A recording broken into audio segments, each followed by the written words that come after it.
I still get chills thinking about little Sophie. This bright-eyed 6-year-old kid from our quiet suburb in Seattle, her dad, Mike, a big-shot tech guy with more money than God. But when the docs hit him with that rare, killer cancer diagnosis, saying she had maybe 3 months left, man, it crushed him, like the world just yanked the rug out from under his feet, leaving him staring at the hospital ceiling, wondering why fate picked his only girl after already taking her mom in childbirth. And there I was, Lena, the live-in housekeeper who'd been wiping Sophie's tears since she was a baby, feeling that old ache from losing my own sister to some untreated illness back in my broke-ass days in rural Oregon. I promised myself I'd never let that happen again if I could help it.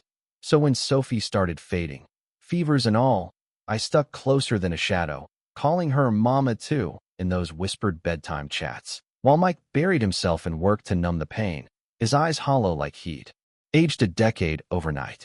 But here's where it gets real. Sophie's 7th birthday rolls around.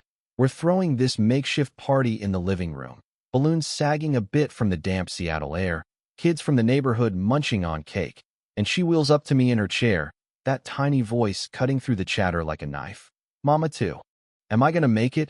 Her eyes, big and trusting, locking on mine, and I freeze, heart pounding, because lying to her? No way, but the truth? It'd shatter us both, so I just squeeze her hand, whisper, "You're tougher than all of us, kiddo, and I'm right here." The room goes dead quiet. Mike turns away, choking back sobs by the doorway, and boom, that's the spark, the hook that lit a fire in me I couldn't ignore. That night, insomnia hits like a truck. I fire up my ancient laptop in the kitchen, coffee going cold, scrolling through forums and med sites till my eyes burn, landing on living donor liver transplants.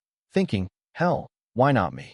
I'm healthy, O positive blood like Sophie, so I sneak out next day to a clinic downtown, get tested on the sly. Results come back a week later, and get this, perfect match. Enzymes lining up like stars, rarer than a sunny day in Seattle for non-family. But when I march into the big hospital, docs in their crisp coats shut me down cold. Policy, ma'am, no blood tie, no legal link, too much liability, we'd lose our licenses. One sneers, the other shifts papers like I'm just another pest there. Voices dripping that corporate chill, all about lawsuits and boardroom BS, not a kid dying in the next room. I storm out raging, tell Mike everything over dinner. His face twists, "Lena, don't you dare. You're all she's got left. I can't bury you too." His plea raw, eyes pleading like a man clinging to the last thread.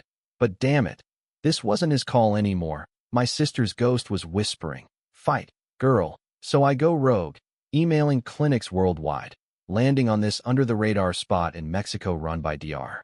Reyes, a guy who'd lost his niece to the same red tape. He video calls me at midnight, voice gravelly with that accent. "I've bent rules for less, senora. Love's the only family that counts. We'll do it quiet, no questions."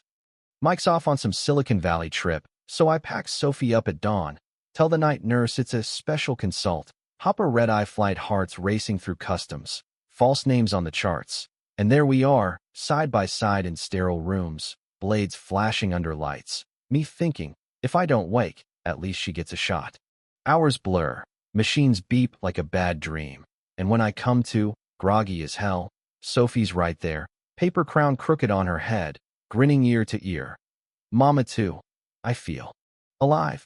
Tears streaming, we grip hands, the doc's nodding. Her cancer shrinking already, cause that new liver's kicking treatments in a gear. Mike bursting in later, face ashen from the panic call mid-flight, dropping to his knees. "You crazy, brave fool, you saved her," his voice breaking, hugging us both like we'd rewrite his whole damn life. A year on, Sophie's blowing out candles at her 8th bash, curls bouncing, laughing wild with the neighborhood crew. No tubes, just pure kid chaos. But here's the kicker that still gnaws at me. That first hospital?